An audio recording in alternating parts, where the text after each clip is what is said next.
Europeans initially colonized the world for spices, then why is it that most of their food is still bland? Yeah, that's a great question. I mean, you should try Dutch food.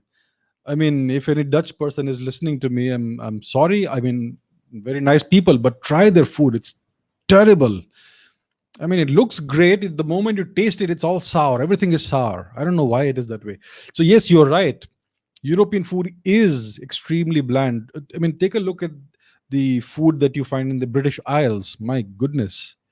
The only condiments they use are salt and pepper. That's it. And just a little bit of pepper. And that's it. That's it. It's all spiced. So the truth is that the Europeans did not colonize the world for spices. They colonized the world for plunder.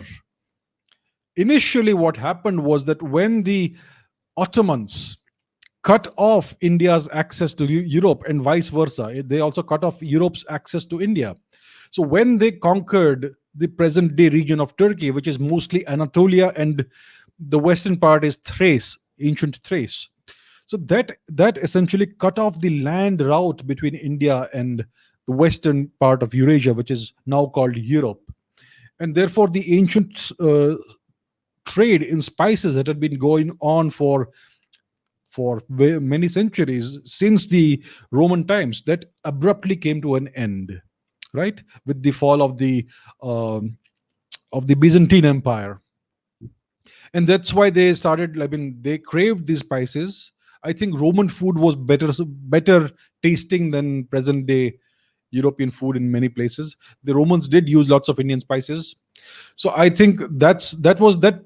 So the cutting off of the trade route gave the initial impetus to the Europeans to discover a different way of reaching India by sea, and that's what gave rise to these journeys by Columbus and Vasco da Gama, which were clearly these journeys, these quests to rediscover India, did not were not for the sake of spices. There were these papal bulls. Okay, the Pope had issued what's called these bulls or directives to these voyagers, and they were directed. They were told that the Pope gave them the authority to claim any non-Christian land for the crown, whatever crown they served. So Christopher Columbus set out to conquer India on behalf of the Spanish crown. Their intention was to colonize and destroy India. And Vasco da Gama did the same thing on behalf of the Portuguese. And his behavior once he reached India is very indicative of his hostile, aggressive, and malefied intent. If you see his actions, Vasco da Gama's actions, once he reached the coast of India, I mean, he burned a ship full of men and women and children.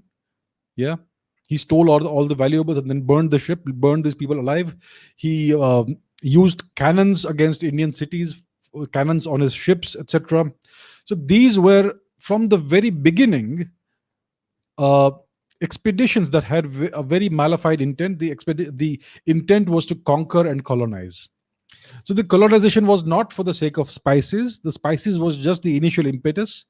The the real reason for the colonization was to plunder the lands, mainly India, later also Africa, the East Indies, etc., and to some extent some parts of China.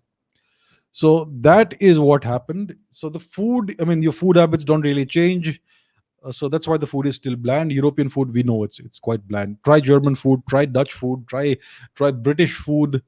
I think the French and the Italians have better tastes, but overall it's quite bland. Even the Greeks have better taste. So Mediterranean food is nicer, it's tastier, uh, but overall European food, like you said, is bland.